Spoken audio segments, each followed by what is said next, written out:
Hugo Tagholm, and I'm a dad, I'm an environmentalist, I'm a surfer, and I run a marine conservation charity that protects waves, oceans, beaches, and marine wildlife, or as I like to describe them, our surfing habitats. And ever since I was just a kid, I've always loved nature. I've been fascinated by the outdoors. Whether that was the pond at the end of my garden growing up as a kid, actually just over the fence at the end of the garden in some scrubland where I spent many happy days, up to my waist in water, my feet buried in the stinking mud, my net in my hand, catching frogs, newts and tadpoles and all sorts of other fantastic creatures that lay beneath the glistening surface. Or my family excursions to the rock pools and beaches of Cornwall, of Devon, of southwest France, where I spent countless hours scouring the beaches for crabs and shells and all sorts of specimens that I'd load up into my dinghy and then proudly display to anyone that cared to stop, look and listen as they passed me on the beach. And my bedroom at the time growing up was perhaps a testament to my love for everything that was outdoors, everything that was wild. I had bookshelves laden with the natural specimens that I found on my adventures, all neatly labelled up with their common names and their scientific names. Everything had its place. I felt like Charles Darwin aboard the Beagle. I felt like I had my own natural history museum. And one of my Bibles at the time was a book called the Encyclopedia of Shells. And this illustrated not only the shells and specimens I found on my adventures around the coastline in England, but perhaps more importantly, and certainly more excitingly for a kid growing up, it illustrated the colourful cowries, the fantastic mollusks, and all of the specimens from far-off islands, tropical places and coral reefs that I so desperately wanted to see. And it was these early experiences outside with nature that really made me fall in love with the wild world around me, and particularly with places with one common element: water. Whether it was the pond at the end of my garden or the rock pools of Cornwall and Devon, the ocean and water were always there for me.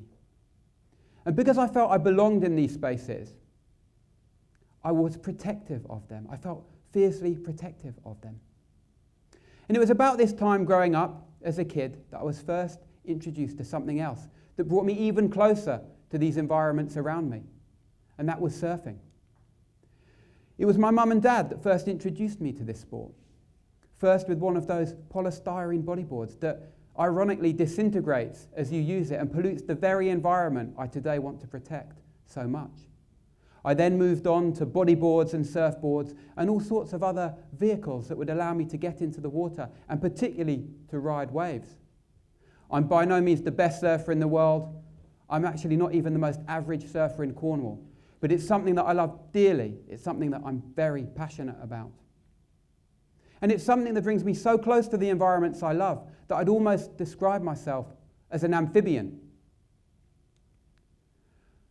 For me, surfing is more than the primal pleasure of gliding across a wave for a few seconds, a wave that's been generated thousands of miles out to sea. It's about becoming part of nature, being at one with nature, being immersed in nature. And to get that perfect wave, that perfect ride that surfers so very want, you have to be aware of everything around you. The ebb and the flow of the tide, the rise and the fall of the swell, and the whistling winds around you, all to get that wave. Surfing has also opened up my horizons. It's allowed me to visit places, secret coves, far corners of beaches, off the normal tourist trails that I wouldn't have seen otherwise. It's widened my horizons. It's taken me to those tropical islands and coral reefs described in the Encyclopedia of Shells. But this combination of heightened awareness of everything around me when I'm surfing and the widening of my horizons has also exposed me to the environmental vandalism taking place around our coastline. The creep of plastic pollution, the insidious discharges of raw sewage, the death of marine life, and the destruction of unique marine habitats. all happening at a pace that's perhaps imperceptible to most day to day. But look across the decades and you'll see a wholesale destruction of the marine environment. And I ask myself the question, what is the pace of change that will make people respond fast enough? Now, my local surf spot, my favourite surf spot in the world, Perranporth, is just 10 minutes from my house, just 5 minutes from the office where I work. It's a place I love to surf. It's a place that you'll find me when the wind is blowing from the southeast, when the swell is just the right height, and when the tide is about the middle of the beach. It's a fantastic wave. For you surfers out there, it bounces off the cliff at mid-tide. It forms a left-handed wave, a long blue wall, perfect for surfing. And I've had some of my best rides there. But it's not just surfing and riding those waves that I love at Perranporth. I see animals there, much bigger animals than the tadpoles and the frogs and the crabs of my youth. I see seals in the lineup. I see gannets and other seabirds swirling overhead as they feed on the bait balls of fish below me. And just last summer, I had one of the most magical experiences of my life surfing. I was paddling out one early June evening, the sun was setting, and before me, a wave started to crest and break. And in that wave, I saw the silhouette of a shark, a big shark, maybe 2.5, 3 meters long.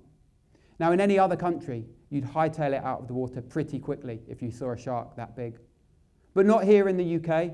I know that these sharks are the summertime visitors, basking sharks, behemoths of the sea, second only to the whale shark in their scale and size. And as the wave began to break, the shark turned and seemed to catch the wave and invite me to surf that wave with it, which I did. So I paddled and I took off on that wave, riding for a few seconds almost above the shark before it flicked its tail and disappeared into the abyss beneath me. So surfing has connected me to many more spaces which I describe as triple SIs, sites of special surfing interest. And Perranporth is not only a place that I surf and see wildlife, it's a space that I share with my family, my son Darwin and my wife Sarah. We spend lots of time on the beach, the 3-kilometre stretch of golden sand, the dunes which cascade down onto the beach. We have fun in nature, outside, interacting with this triple SI together. But it's not only good things that happen to Perranporth. And unfortunately, it's also a microcosm of all of the bad things that are happening along our coastline. And I see these things vividly. I walk across tide lines strewn with marine litter. I wade through a river of dubious water quality, and I see the destruction of our coastline firsthand. Now, one end of the beach, where I surf most, is cleaned during the summertime. Clean for the tourists who could be forgiven for thinking that there's no problem at Perranporth. But if you begin your walk up the 3-kilometre stretch of golden sand, the sand slowly turns from the natural golden colours to a multicoloured tapestry of plastics. Until you reach the other end, the end called Penhale Sands, where at some places it's knee-deep with plastic. Single-use items, shopping bags, water bottles, cotton bud sticks, littering the tide line where they shouldn't be. And weirdly, Lego, which came off a ship called the Tokyo Express a few years ago, when a huge rogue wave washed 62 containers overboard. 5 million pieces of Lego entered the sea that day. These pieces of Lego wash up on Perranporth and other beaches around the North Cornish coastline. And kids today want to find this Lego more than they want to find anything, more than they want to find the shells and the mermaids' purses and other natural items that I wanted to find just 20 years ago. The spear guns from Lego Men, the flippers from Lego Men, and I hear that the Lego octopus is the prized possession. So in just 20 years, the natural treasure hunt of my youth has been plastified. But this isn't the most shocking aspect of marine litter at Perranporth. The death of marine life shocks me much more. Now, I've seen dead dolphins entangled and drowned in marine litter this year. Dead seabirds tangled in balloon strings and drowned. these animals that I see passing me by in the lineup, flying overhead when I'm surfing. And this reflects the 100,000 marine mammals that die each and every year through ingestion and entanglement in marine litter, and the million seabirds that end with the same fate.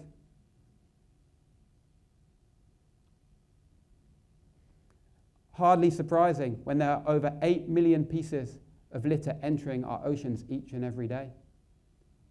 Some parts of our seas now contain more plastic than plankton.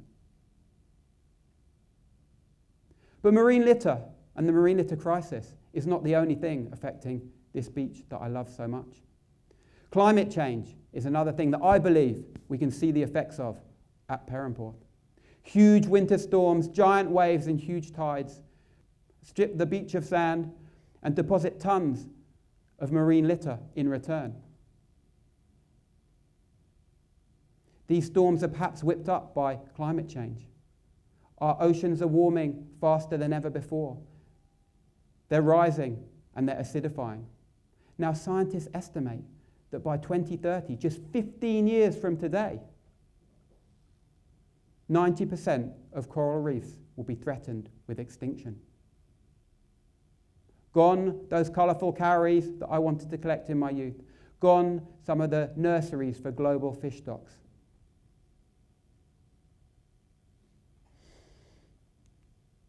But these aren't the most shocking things at the beach, these two.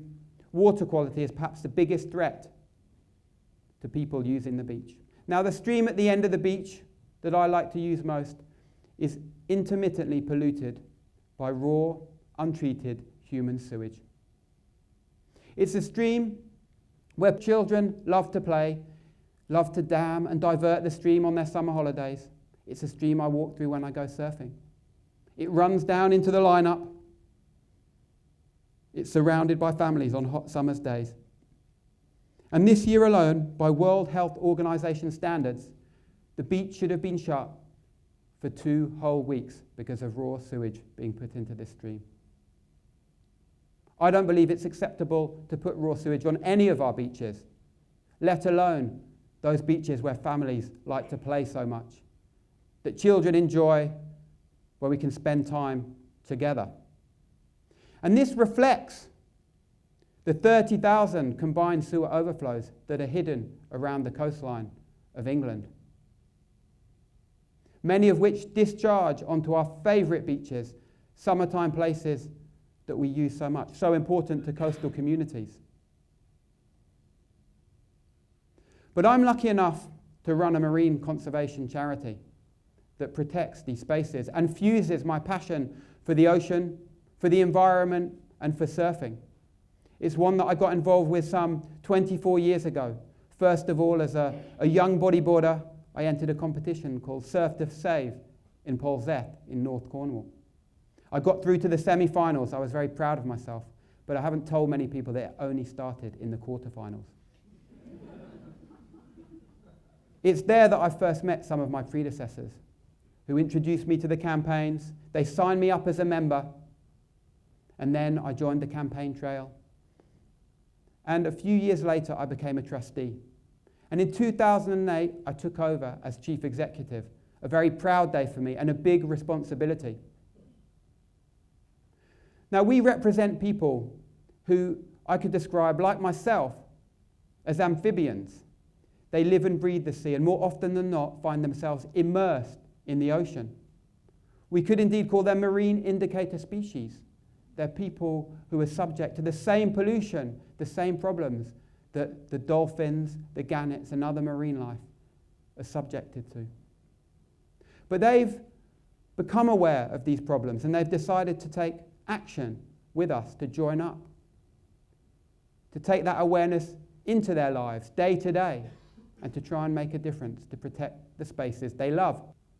Picking up a few pieces of litter on their way out from the surf, seeing that planning notice on a lamppost at their favourite beach, spotting the combined sewer overflow that pollutes the place that their children play. Many people who use the sea only do the first step. They become aware. But the much more important step is to take action And I would call on every surfer, anyone using the sea, to take action. This visceral connection with the ocean environment around us can be the driver to help us create positive change. But we don't need to be a surfer to do this. We all have our favourite environments, whether that's the countryside, the coast path, your local park, the places that make us feel connected to nature, aware of everything around us.